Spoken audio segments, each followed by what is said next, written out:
Thank you. Miss Woodcock, uh, we know you've already testified in this case, but can you remind the jury which victim you were related to? Am related to JJ Vallow. He was my grandson, and Tylee Ryan is my step niece. Thank you. Did you prepare a statement, a victim impact statement today? Yes, Will you please read that for the jury? sure. Today is an incredibly difficult and bittersweet day. I am filled with pride as I remember and speak about what an amazing grandson we had, and grief-stricken at speaking about how devastated I am at his loss. I sit here today, try and explain the immense pain that me and everyone in my family continues to endure daily. But how do I do that? What words carry the strength and impact to really ensure you feel the joy and love that JJ created and the impact of his death? There aren't any. No words can truly describe and fully demonstrate the depth of pain his death has created in our hearts and our lives. The loss of a grandchild is immensely painful under normal circumstances for any grandparent. The death of a grandchild at the hands of another brings pain that is indescribable. If you remember, JJ was born with the name Kanan Todd Trahan. He was born May 25th, 2012. He would have celebrated his 12th birthday just a few short days ago. I will call him Kanan while I talk about his first year of life because that is who he was then.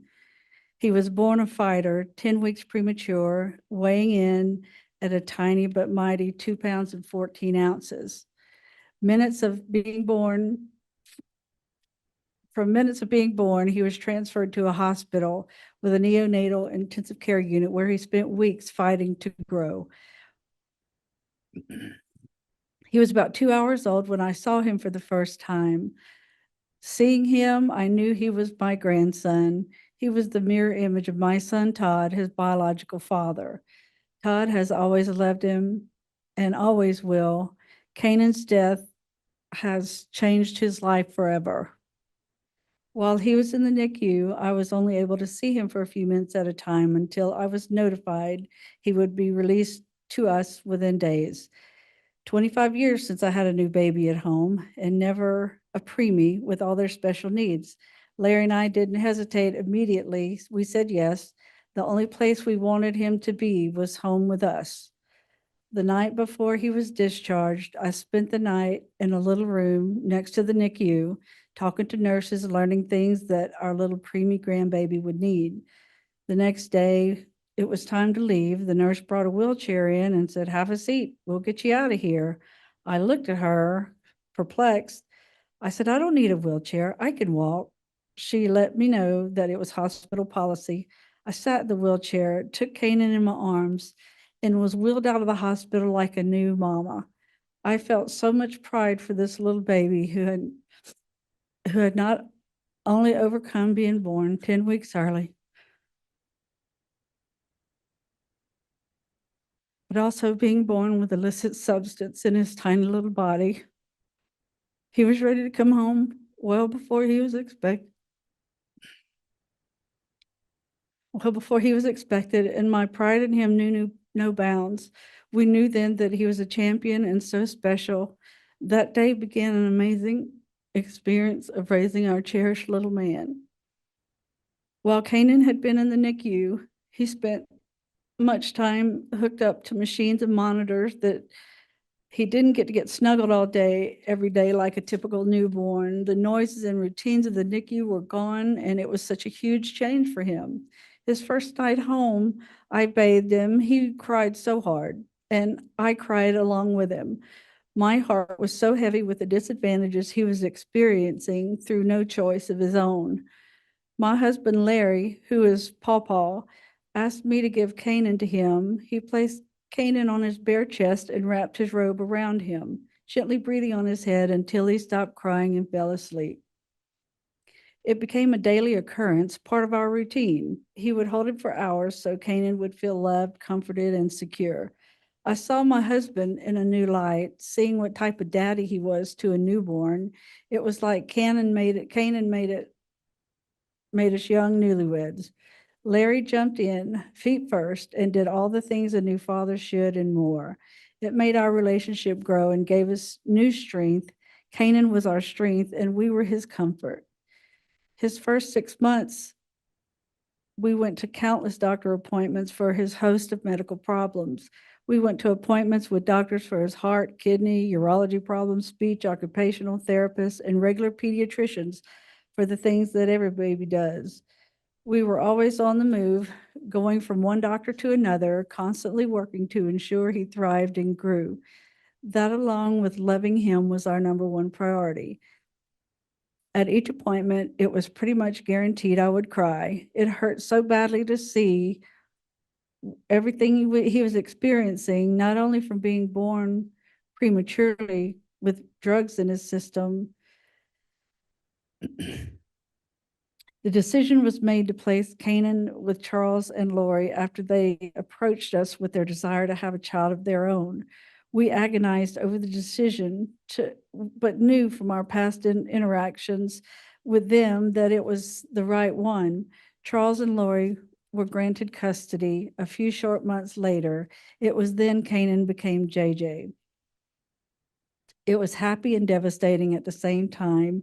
We loved raising him. We gave all our love and energy, ensuring he grew, thrived, and knew what unconditional love. That time was priceless, and his growth and milestones were evidence of our love for him. But we knew this was the best decision for his future. To have siblings and access to the types of schools and services we didn't have available in Lake Charles. When he left, I felt a grief that can only be compared to the grief of losing someone to death, which is now a feeling we all know too well. We barely made it 30 days before we were standing on Charles's steps, ready to love on our baby. When the door opened, there he was in his little baby walker. I saw tears in his eyes at seeing us, right along with the huge toothless grin. It was clear that he missed us too. Before I could take a step, Larry swooped him up in his arms, and at 11 months old, he wrapped his tiny arms around Larry, laying his head on him. The connection was still so strong.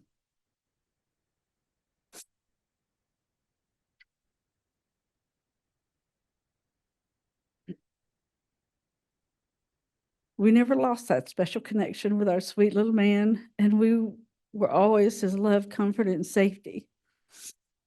It is soul crushing that his energy and adventurous, oh goodness, wait, hang on.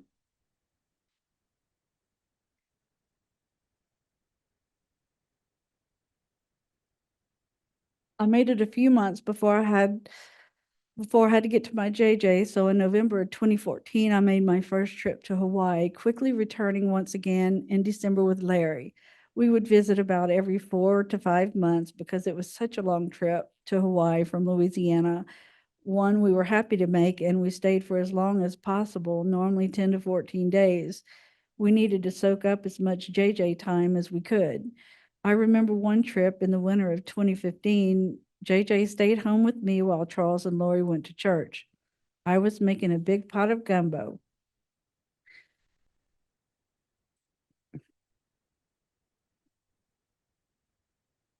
I had to bring a little bit of Louisiana to Charles, and JJ was excited to help me. We pulled up a stool and he poured in ingredient after ingredient. I can still see him standing next to me, intently pouring chicken broth in the pot. Afterwards, he climbed on the counter and just watched, taking it all in. It is a memory that I will always cherish and dearly hold on to. During our visits, Charles or Lori would comment on how JJ would do things with us that were a stark contrast for them. He always awoke at the crack of dawn, never sleeping any later. When visiting, we would have JJ sleep with us. He would sleep until 9 or 10 o'clock, which astonished them. There was never a doubt. He had an innate and unbroken attachment to us. Each visit, no matter where they lived, Lori always expressed her deep appreciation that we gave them the greatest gift ever. That is just one part of why this causes so much pain. It is a betrayal that can't be explained. JJ was incredibly smart. He was reading on a middle school level by the time he was 4. I remember being in a store with him on the aisle with eye drops, and there he was reading off the labels: Visine, Cysteine, antihistamine, one long word after another. I hadn't seen him do that before, and I was blown away. He was brilliant. He would occasionally stumble on a syllable, but we took the time to go through and help him figure it out. But wow, the amount of awe I was in still makes me smile and feel the same pride I did that day. As he got a little older, he was enrolled in a private academy in Arizona, which focused on every aspect of educating and empowering children like JJ. He loved his school and they loved him. It was there where it was discovered another level of brilliance JJ possessed. I remember when Charles told us he was a math savant, he could calculate anything. I continually wonder what he would have become. What type of man would he have become? Not only was JJ smart, but he was also fun, a very contented child, healthy, compassionate, and empathetic. JJ didn't show his empathy and compassion with hugs and kisses. In fact, you had to chase him down for those kisses. Instead, he showed his empathy and compassion with gentle touches and soft tones when he spoke.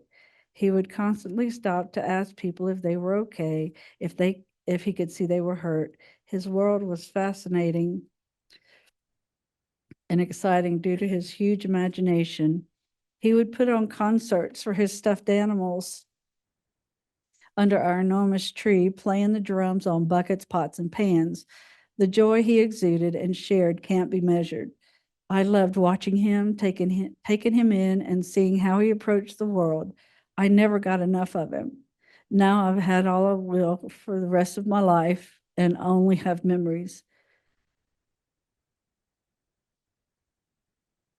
When Charles and Lori married, Tylee was 3 years old.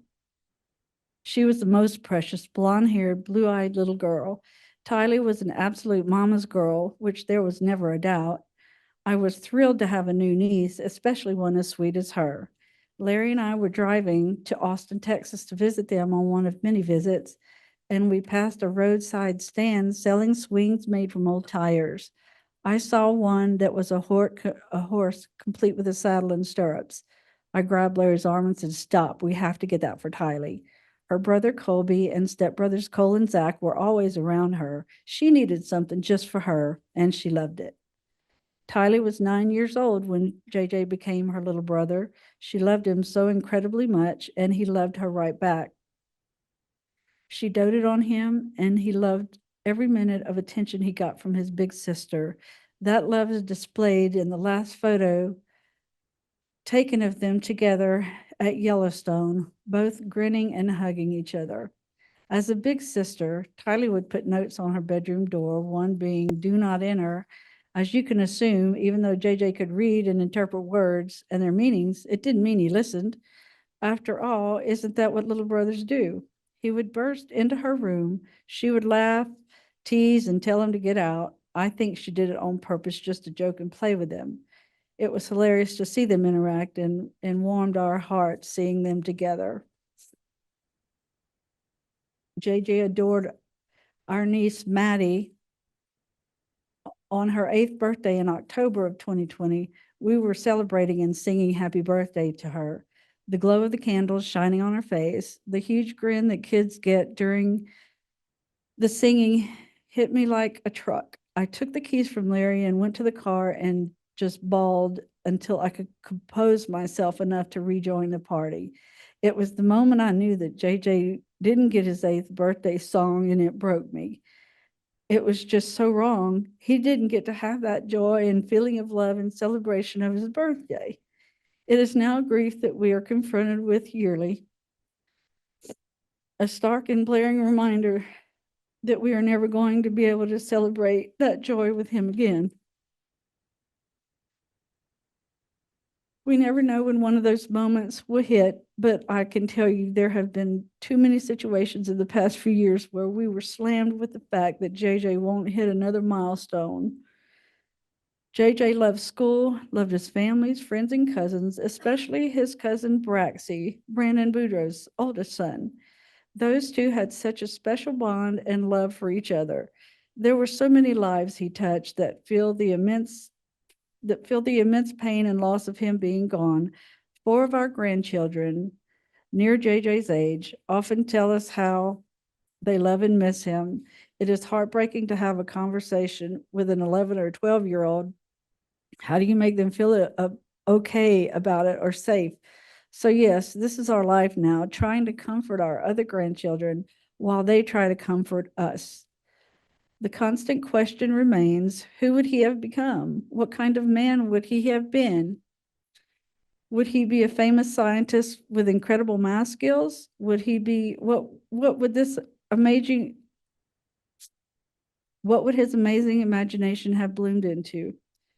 Would he have been the next Albert Einstein, Steve Jobs, Tim Burton, Elon Musk? We will never know. But we do know how incredibly special he was to us and now to countless others just by looking around this room. I can't express just how much I wish I could have more time to create memories with him and with Charles.